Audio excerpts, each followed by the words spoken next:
ইমান গৰম পৰিছে। এই গৰমত মানে শুবই পৰা নাই। আপোনালোকে বাৰু ভালকৈ শুইছে চাগে।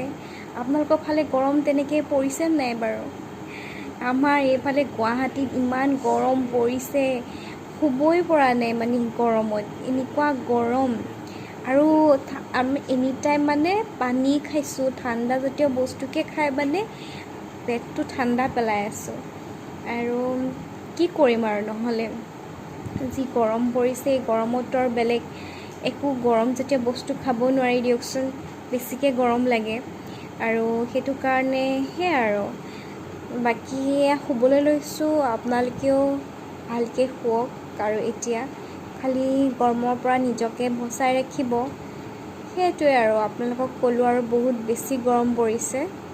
আৰু এইফালে মোৰ হাজবেণ্ডে কি কৰিছে আৰু পঢ়ি আছে, অকণমান লিখিছে, এছাইনমেণ্ট আছে আৰু সেইটো কাৰণে অকণমান পঢ়িছে।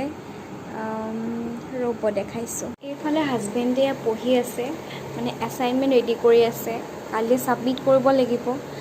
আৰু ইমান গৰম পৰিছে, উপায় নাই আৰু লিখিব লগাটো হৈছে আৰু কি কৰিব, গৰমত উপায় নাই। আৰু এই টেবুল ফেন লগাই লৈছে আৰু এয়া লিখি আছে। তোমাৰ এষাৰ কথা কৈ দিয়া। লিখিবলগীয়া হৈছে, নিলিখিলেও উপায় নাই, গৰমৰ মাজতে লিখি আছোঁ আৰু। এয়া তেওঁ লিখি আছে আৰু তেওঁক আৰু আমি ডিষ্টাৰ্ব নকৰোঁ।